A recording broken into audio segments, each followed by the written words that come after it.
Welcome to another edition of Northwestern Outdoors Radio, the award-winning show covering fishing, hunting, conservation, destinations, and other outdoors recreation across the greater Northwest. Northwestern Outdoors is brought to you by Max Lure, Sportsman's Warehouse, Cena Sea Seafood, and Wallowa County Chamber of Commerce, and the Northern Pike Minnow Sport Reward Fishery Program. And now, let's see what's happening this week with your host, John Cruz.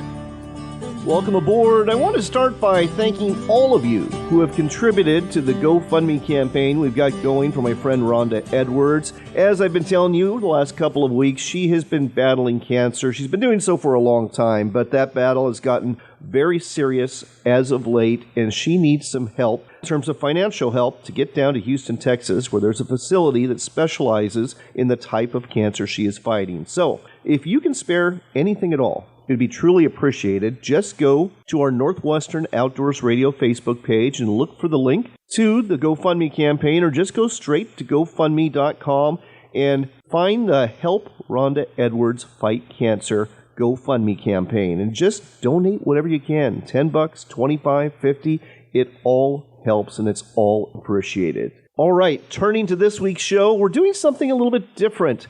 Every year, I enter Excellence in Craft contest for two organizations. One of them is the Northwest Outdoor Writers Association, and I'll be honest, there's just a few people I compete against that are in the podcasting or radio business, but on the national side, the Outdoor Writers Association of America, there's a whole bunch of people who enter in the podcast and audio category, and I always want to see how our show stacks up. I'm happy to report that, generally speaking, we do quite well. We actually took home 5 second place and first place awards last year, and I've once again entered in multiple categories, and I'm going to air 3 of those entries for you today, and you can be the judge whether they are worthy of an award or not. One of these conversations is going to be with Bill Herzog, very well-known trout and steelhead angler, and the former co-host of Northwest Wild Country that used to air on AM 950 KJR before that show went away, and we ended up in that slot. Bill's going to talk all about trout fishing today, and I bet you're going to learn something too. After that, Bob Loomis is back with a fresh extended Max Minute. The topic this time is how to catch salmon from shore. What kind of setup do you use? Bob will help you out with that. This will be especially handy for those of you that are trying to reel in some salmon down on the Columbia River. After that, we'll talk to Jason Brooks, a prolific outdoors writer and avid hunter who loves to hunt big game in Idaho. We're going to talk about 2 hunts he went on in Idaho last fall, and let's just say, even for the experts, sometimes things don't go as expected. I think you're going to get some chuckles, some laughs, and some oohs and ahs out of this conversation.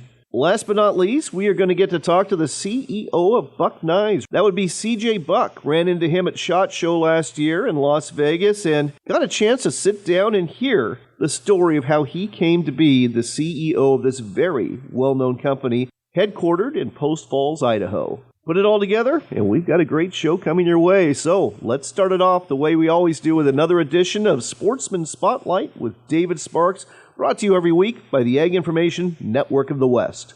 R.D. Trammell and his son went whitetail hunting because his son wanted something. David Sparks, Sportsman Spotlight. There's one thing I don't have, and I want. I said, what's that? He said, I need a good buck mount to go in the house. It was deer season, so I told him I've got a little spot that's in one of the wildlife refuge areas. It's open for hunting. It's kind of hard to get to, but it's got some deer in there. Let's go make a round. So we got up early that morning, got all of our hunting gear lined out. He kind of liked the rifle that I had. It was a 300 Browning lever action, 300 Winchester mag. He had a little 270. I'd shoot it. We got up that morning. We left. We got in the woods. I told him, I said, look, there's a branch down this way. Just go down there and follow that branch down, find you a place and just kind of sit down and watch it kind of opens up. I'm going to slip back to the east over here, and there's another branch over here, and I said, well, kind of hunt in between. Sure enough, we separated. After it got good in daylight, I heard him shoot. Then I heard another shot, and then another shot. I'm just sitting there, I'm waiting. I hear him holler. I didn't really want to get up and go that way because if it was deer, and he shot, and they had been coming toward me, and I wanted to give him a little enough time to clear. I kept sitting there waiting. He hollered again. So I started slipping that way, and then he hollered once more. Daddy, come on. on, but I'm coming. By that time, I'm walking a little faster than I could see him, and he hollered, come on. So I took off. I started running, and I got to him. I said, what? He said, shoot him. And I looked across the branch, and there's this big buck trying to get up. I said, well, you shoot him. And we'll find out tomorrow why RD's son didn't shoot.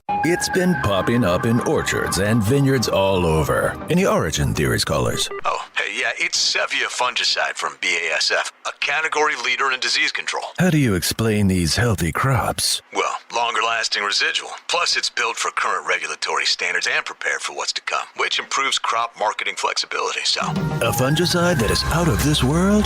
I knew it. Sevia fungicide from BASF. Or is it? Always read and follow label directions. Smart stays on the road. That's why it's in your engine. Because you wouldn't settle for subpar performance. Cenex Maxtron synthetic diesel engine oils give you the smartest oil for the toughest conditions. These premium oils maintain 80% of their viscosity throughout the drain interval for superior engine performance across extreme temperatures. That horizon looks good with the competition behind you. Cenex Maxtron diesel engine oils. Oil that runs smart. David Sparks, Sportsman Spotlight. Sportsman's Warehouse is America's premier outfitter, full of the gear you need to succeed this hunting season. Firearms, ammo, archery equipment, decoys, clothing, boots, and more. You'll find it all at Sportsman's Warehouse. Better still, the knowledgeable staff can help you with tips to help you bag a trophy or a limit. Find a location near you or shop online today at sportsmans.com.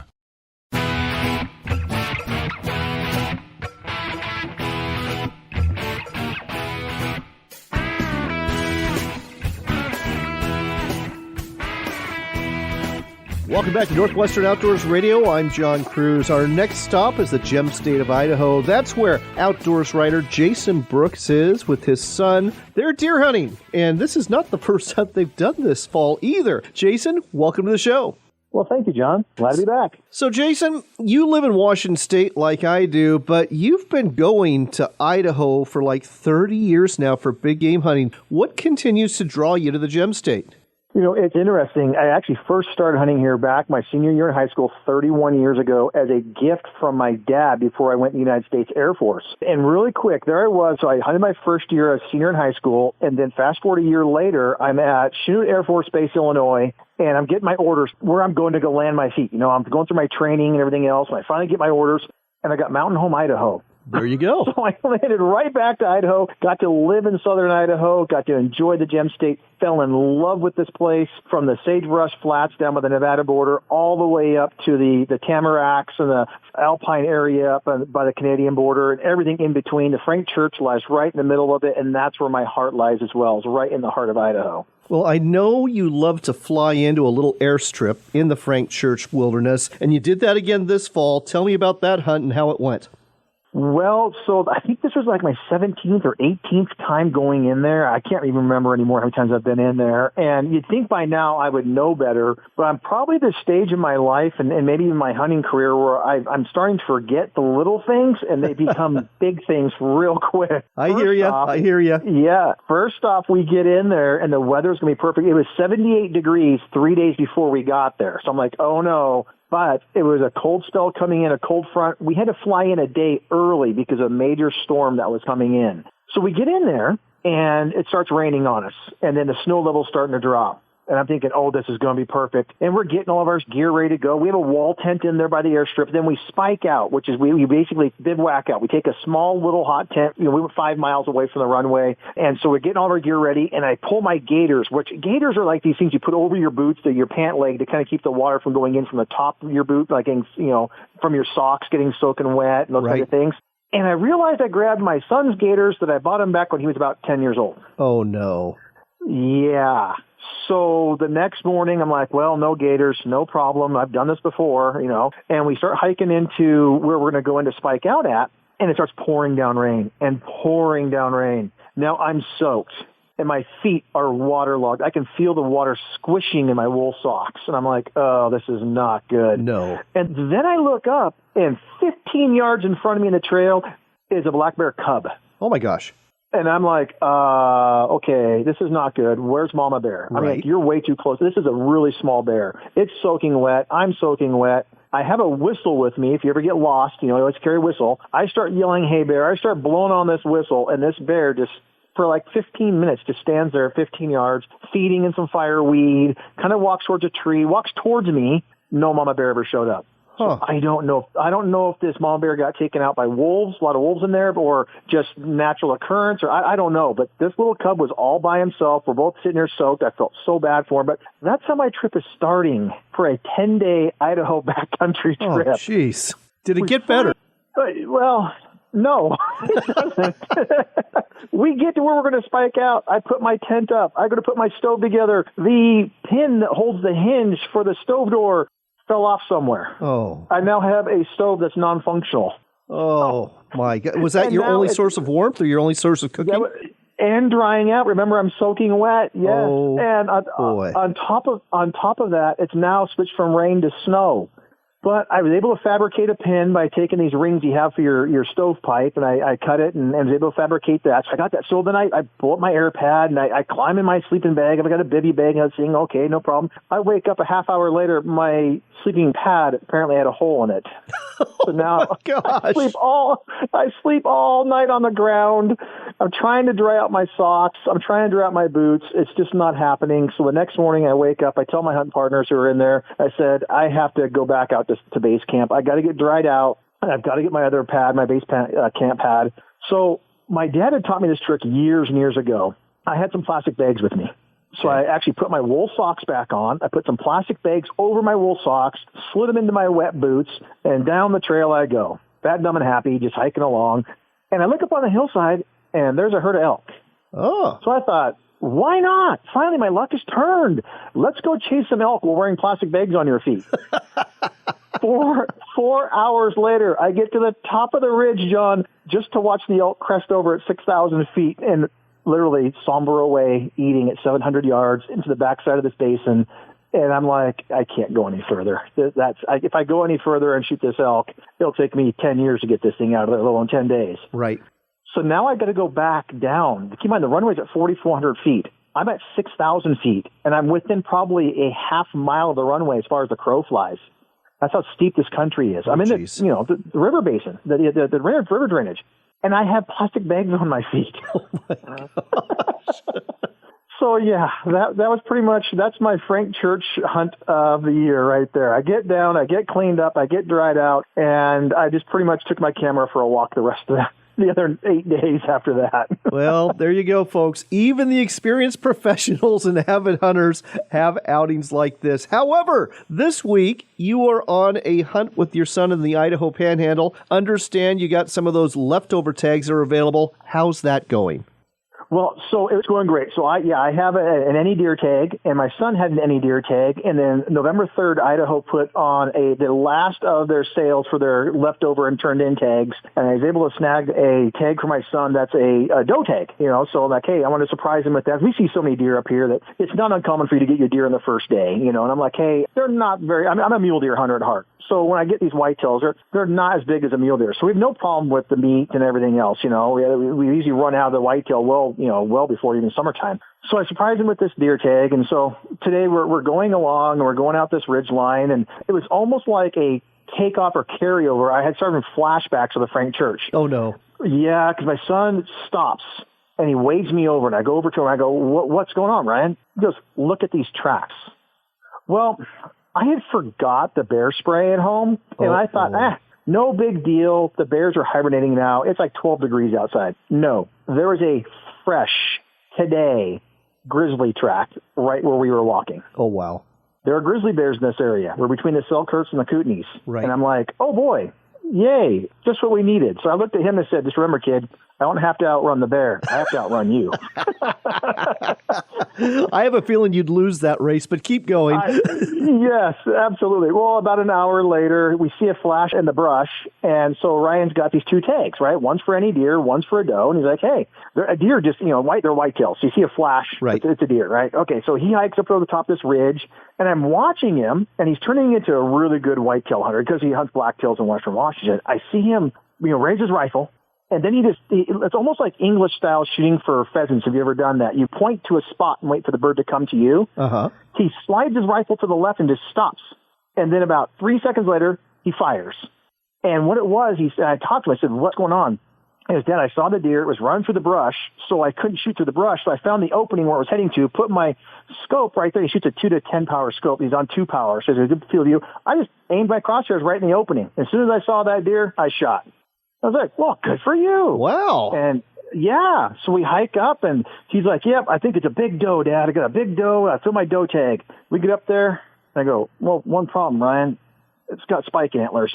Oh, well. But you know what? He'd really hope to get a nice whitetail buck on this trip. The bucks are rutting. Right. But he's got a really good eating whitetail buck. Exactly. For this trip. Exactly. Well, we are out of time, but definitely a tale of 2 trips. I have no doubt we'll see them in print. Look for Jason's work in magazines like the Western Hunting Journal, in Northwest Sportsman Magazine, in the Real News, and a whole lot more. Jason, thanks for sharing your adventures with us today on Northwestern Outdoors Radio. Thank you, John, for having me.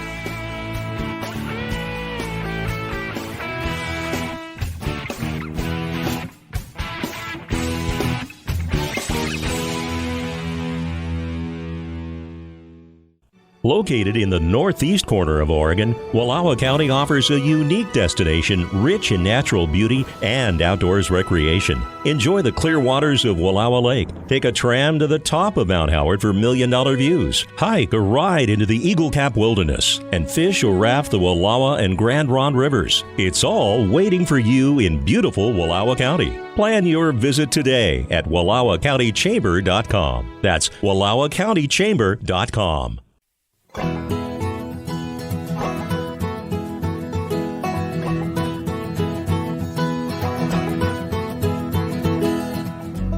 Welcome back to Northwestern Outdoors Radio and to an extended Max Minute, brought to you by Max Lure. It's that time again. It's time for another extended Max Minute that we ought to just call the 2-minute drill at this point. And with us again is Bob Loomis. Bob, welcome back. Thanks, John. Bob, we talk a lot about fishing for salmon, but usually it's trolling for salmon. But, there's a lot of folks that don't have a boat and they're fishing for salmon from the bank. What would you suggest they use to get a spring Chinook to the bank? Well, John, there's a lot of different ways to fish, and they've become quite adept at, what they call plunking down in the lower river. And, they're fishing with 2 setups, 2 rigs on a rig. They're taking their gear and running it out with a boat and dropping it, so they're getting out into the slot. They're doing things today that you wish you could have done when you were growing up fishing those fisheries. But the fact remains is the way that they are plunking and everything, you want to have something that has a little bit of buoyancy and something with flash, something you can rig up with a coon shrimp or a bait or something. And, one of my favorite methods and one of the lures that we manufactured a few years ago to hit that lower river fishery where they're plunking out in the boat, but it works very well off the bank, is the Smile Blade shrimp rig. It's set up with a Smile Blade pill float, set up with a 2/0 hook on top, which is a slider, so you can take it and move it to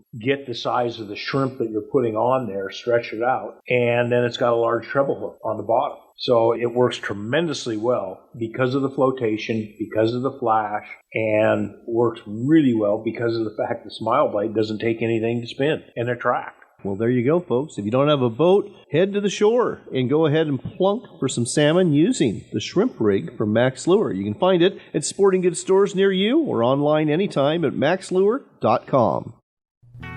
Want to put a smile on your face? Start off by putting a Smile Blade from Max Lure Company on your line. Max Smile Blades come in different sizes and spin at slow speeds, not like those metal blades on other lures. Buy them separately or on ready-made rigs like the wedding ring spinner, double whammy, wally pop, and more. Smile Blades work for trout, bass, walleye, as well as other species, and when that fish hits, you'll have a grin on your face that won't go away. The Smile Blade, only from Max Lure Company. Anglers are getting a raise this year with the Northern Pike Minnow Sport Reward Fishery Program, and the fish are biting. Here's how it works. First, register at a pike minnow station along the Columbia or Snake River. Next, go fishing for pike minnow and bring back all of them that measure 9 inches or longer. The fish are worth $6, $8, or $10, and the more fish you catch, the more each one is worth. Keep an eye out for tagged fish too, because those are worth $500. Go fishing, make money, and have fun. Find out more at pikeminnow.org. Sportsman's Warehouse is America's premier outfitter, full of the gear you need to succeed this hunting season. Firearms, ammo, archery equipment, decoys, clothing, boots, and more. You'll find it all at Sportsman's Warehouse. Find a location near you or shop online today at sportsmans.com.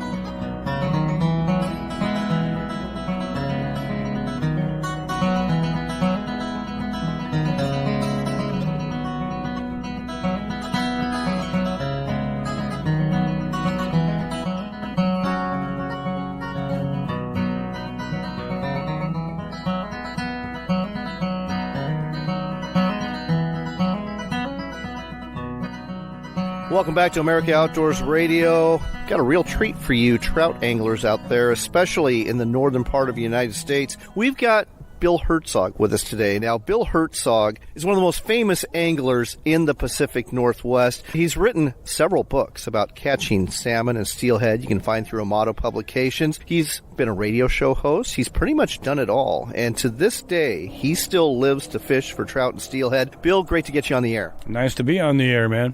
You live down near Washington State's only blue ribbon trout stream, the Yakima River, and it's the dead of winter. Not too many folks are out there. There's a few out there that are casting nymphs, that are casting streamers, but you're out there with spinning gear, and you're having success. Well, for a couple reasons. In the wintertime, big trout don't have as many bugs to eat, almost nothing, so their diet goes right. They get piscivorous. They start eating small sculpins, fry, album, whatever they can find, and when they turn to fish, the rabbit jigs that I throw, the 8th-ounce rabbit jigs, work as good, dare I say, better than anything you could possibly do.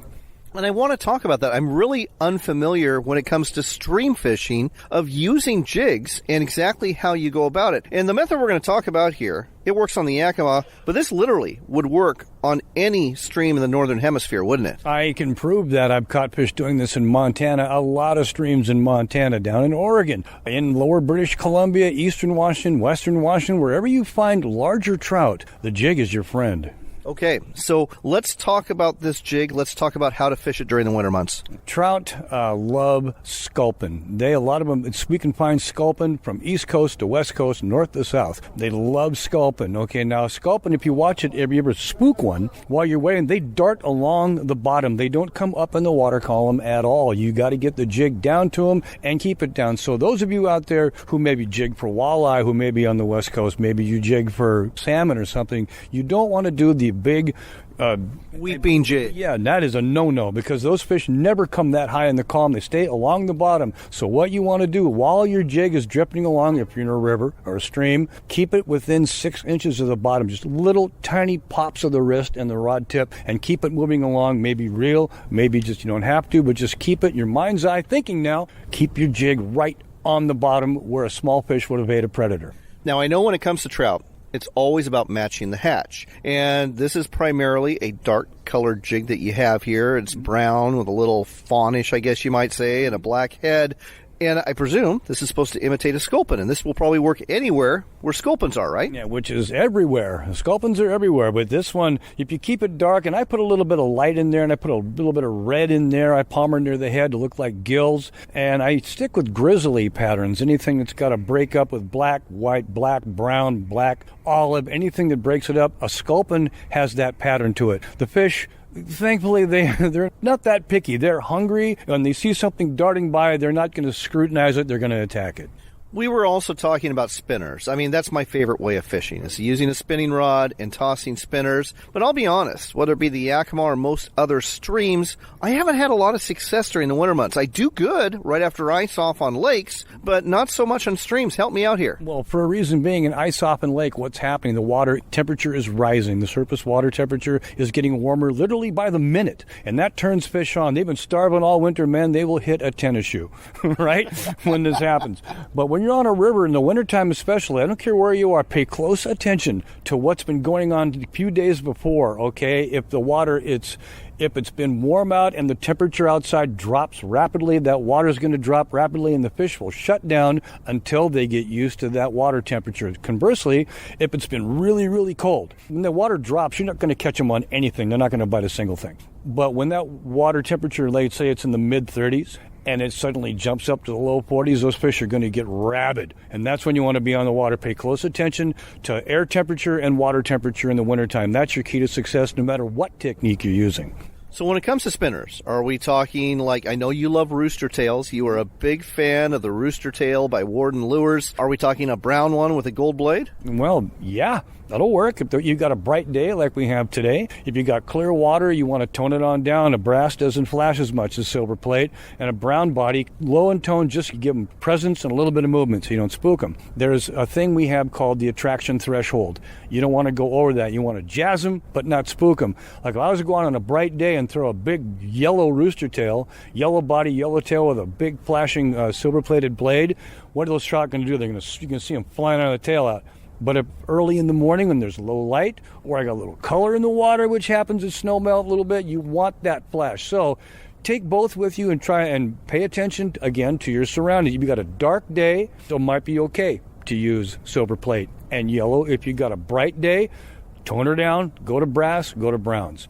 You listen to America Outdoors Radio, and folks, if you ever saw the movie A River Runs Through It, there was a certain time where the older brother helped the younger brother, who was played by Brad Pitt, and Brad Pitt, who needed some help in catching fish, replied, "Oh, thank you, trout professor." I feel like I am talking to the trout professor right now. I might not have phrased that exactly right, but you get what I mean here, folks. Let's talk a little bit more about winter trout fishing when it comes to your preferred setup in terms of rod and reel, because you are a pro staffer for Shimano and also for G. Loomis. Yes, sir. What I have here in my little hands, you can tell it's really well used. Look how dark that cork is. Oh, yeah. This is not a new rod, folks. So you know I do use this, right? What I have is a 7.5 foot made by G. Loomis. It's called the TSR 901-2 two-piece fast action, rated for 2 to 6 pound line, but it fishes a little heavier than that. It's very fast action. I run what I have on a reel I have on it is a Stratic 1000. A 1000 size reel balances this real well. You don't have to go all the way up and get a Stratic. I highly recommend it for the drag. You're not going to lose any fish.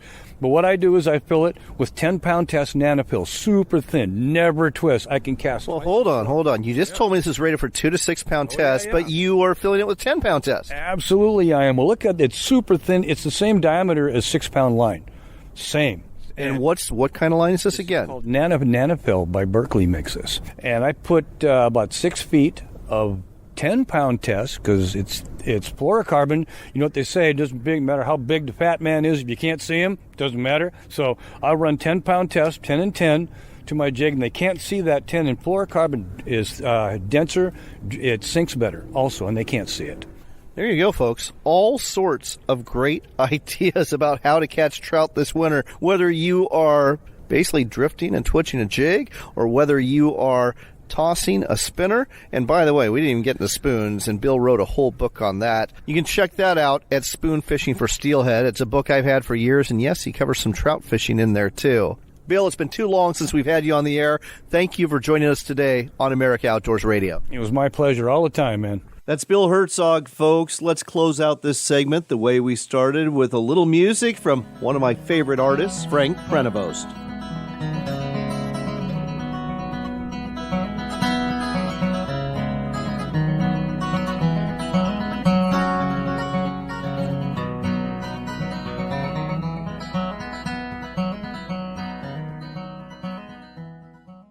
This portion of the show was brought to you by our friends at Sena Sea Seafoods. That's the company that delivers delicious, wild-caught Alaskan seafood right to your door. Everything from Copper River sockeye salmon to halibut to sablefish and even king crab legs. Better still, they are offering a 10% discount to our listeners. If you want to take advantage of that, go to SenaSea.com. That's SENASEA, SenaSea.com, and put in the promo code Outdoors Radio. Once you do that, you get 10% off your entire order. The website again, SenaSea.com, and the promo code for 10% off, Outdoors Radio.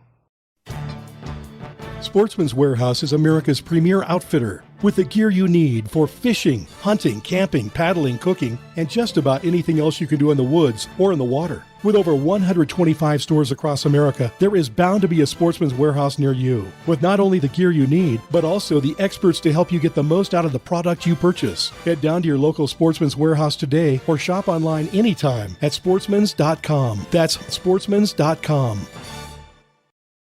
A sharp blade makes short work of any project you have in the outdoors, in the kitchen, or in the shop. Hone your knives and tools with quality power and manual sharpeners from WorkSharp. Find out more at WorkSharpTools.com.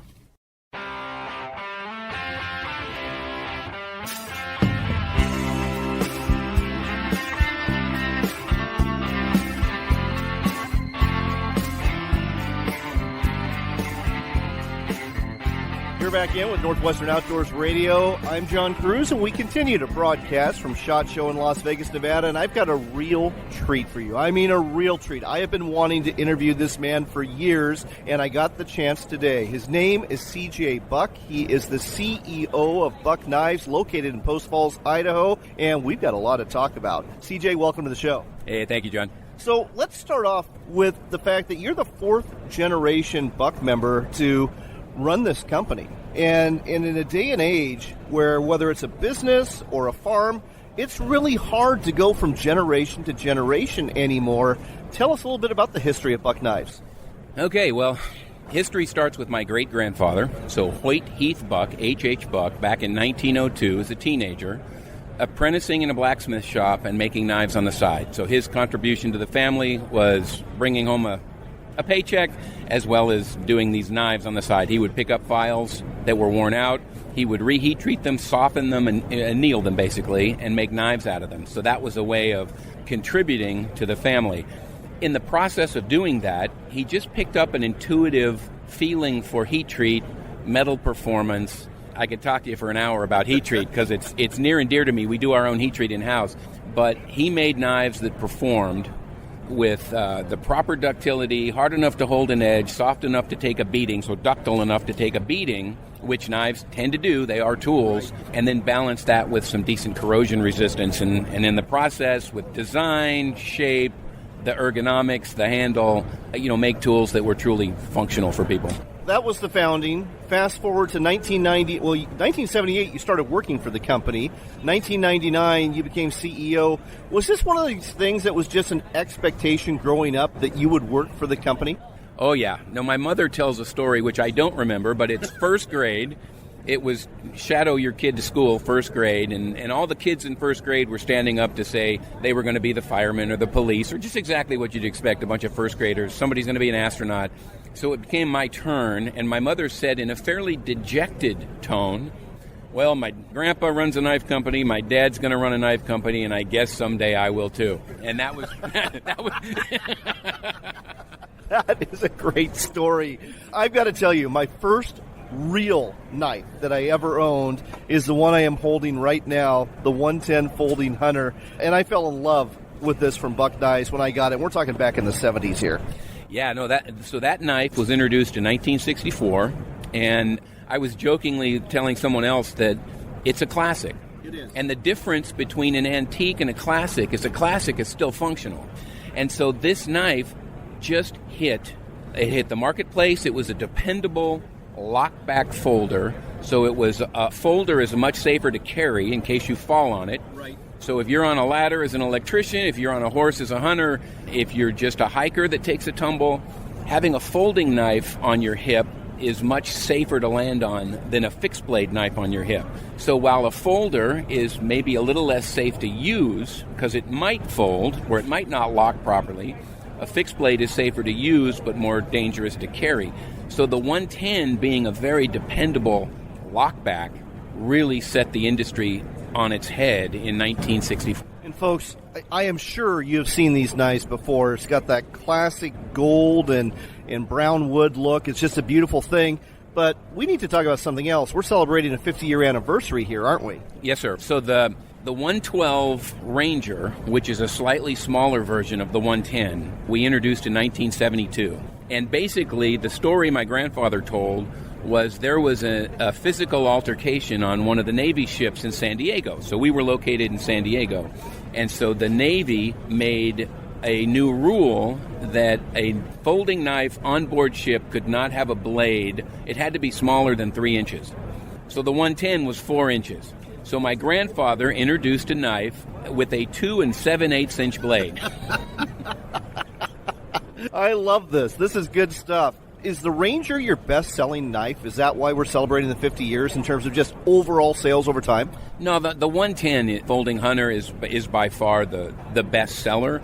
The 112 is very popular with people with smaller hands. It's just a smaller version. So it's basically the same brass bolster construction. It's real ebony handles, 420 HC blade steel, which is our standard core blade steel, excellent corrosion resistance, decent ductility, decent edge retention, fantastic corrosion resistance. And these are things that, from a knife design standpoint, you're always balancing those three things. If you want to take really good care of your knives, you can have something that has less corrosion resistance and better edge retention. If maintenance just isn't your thing and you just want something to be there when you need it, corrosion resistance might be a better attribute that you chase versus needing the best possible edge retention. So there's always these balances that you're doing, and the 420 HC is a steel we've been using for almost 20 years. You're listening to Northwestern Outdoors Radio. We're talking to C.J. Buck, the CEO of Buck Knives, located in Post Falls, Idaho. You know, years ago, I took a tour of your facility, which was wonderful.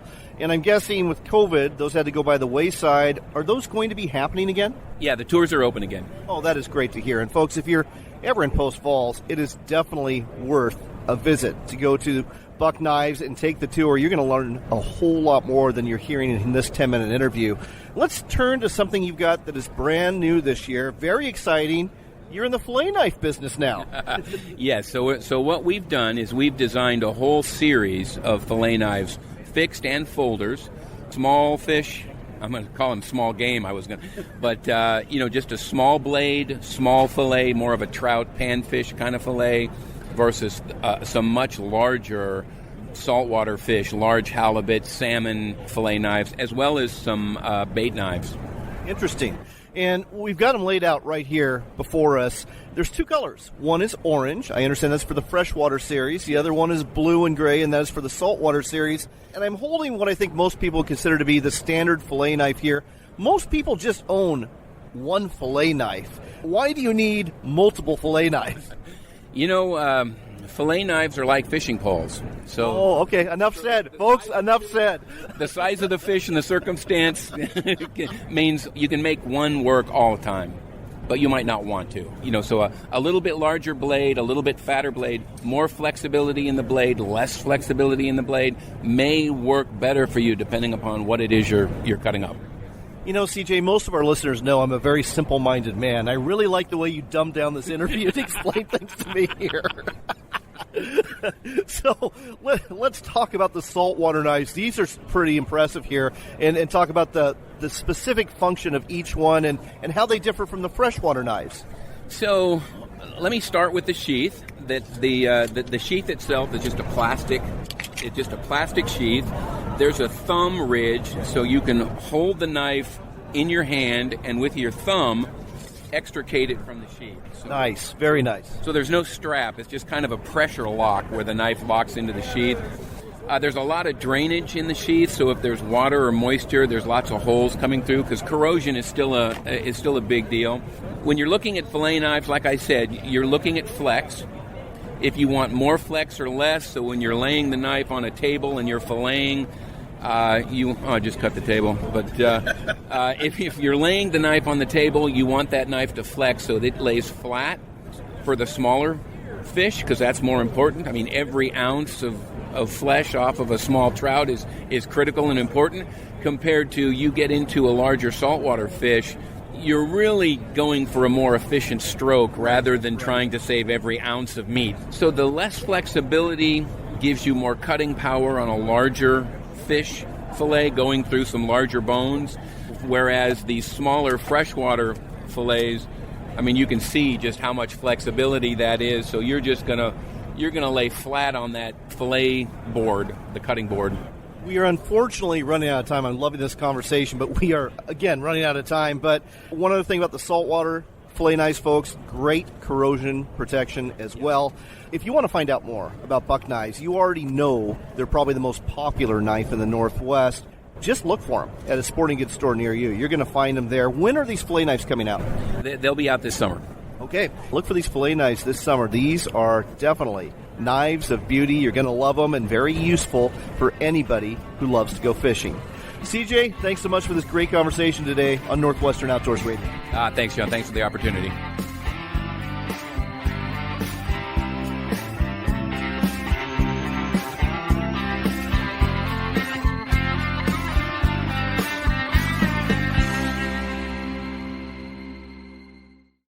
Hunting and fishing are exercises in hope. Before you head into the woods, you hope to tag out on a deer you'll have to field dress. Before you make that first cast, you hope for a big fish to clean and fillet. When your hopes are realized, you'll need a sharp knife.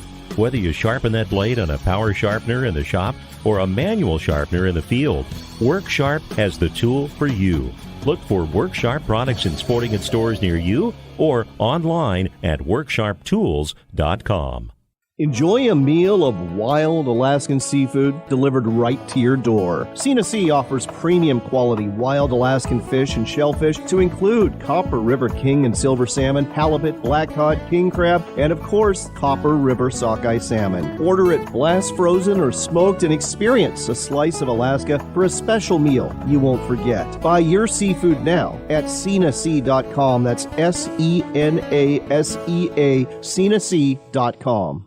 Did you know we actually have a sponsorship opportunity available for this show? That's right. You can be a sponsor of Northwestern Outdoors Radio, reaching thousands of listeners every week, tuning in to 69 stations in 7 states. If you have a business that caters to outdoors enthusiasts, this is the platform for you, and you're going to find it's much more affordable than you think. Contact me through my website at northwesternoutdoors.com, and let's get a conversation started. That's northwesternoutdoors.com.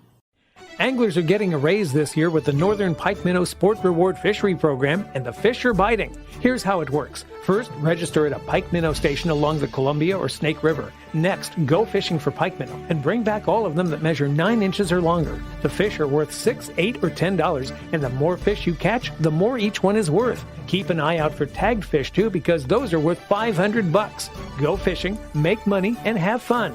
Find out more at pikeminnow.org. Sportsman's Warehouse is America's premier outfitter and has what you need as a hunter, angler, hiker, paddler, camper, and outdoors enthusiast. They also carry an extensive assortment of firearms and ammunition you simply can't find anymore at many big box stores. On top of that, their knowledgeable staff is here to help you purchase the right gear so you can get the most out of your outdoor experience. Visit your local Sportsman's Warehouse store today or shop online anytime at sportsmans.com.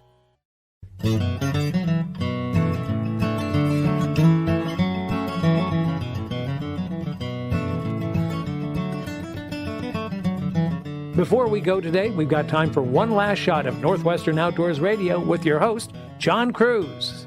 I'm glad you're back because it's time for your Sportsman's Warehouse Trivia Question of the Week. And this one comes to us from our neighbors to the north in British Columbia. Just like we have official state animals and birds, British Columbia has an official provincial animal and bird as well. And that's your question. What is British Columbia's official provincial bird? Is it A, the bald eagle? Is it B, the Steller's jay? Or is it C, the chickadee? If you think you know the answer, you know what to do. Just go to our Facebook page at Northwestern Outdoors Radio, look for the post thread where we have the question, and give us your answer there. You can also go to our website at northwesternoutdoors.com and simply shoot us an email, and again, let us know what is the official provincial bird of British Columbia. Is it the bald eagle, the Steller's jay, or the chickadee? One lucky person who guesses right wins that $25 gift card we give away every week from America's premier outfitter, which will come in handy for buying bird watching equipment like binoculars or spotting scopes at your local Sportsman's Warehouse store. On that note, we have got to go. I hope you enjoyed these interviews as much as I did, and I can't wait to see how they turn out in the awards contest from the Outdoor Writers Association of America. I'm hoping we'll take home some awards for these little chats. I also hope that you manage to find some time during this glorious month of May to get out there and enjoy the wildflowers that are popping up everywhere, the fishing that's going off right now, and that spring turkey hunting too. Until next time, do take care, God bless, and make it a point to spend some time outdoors.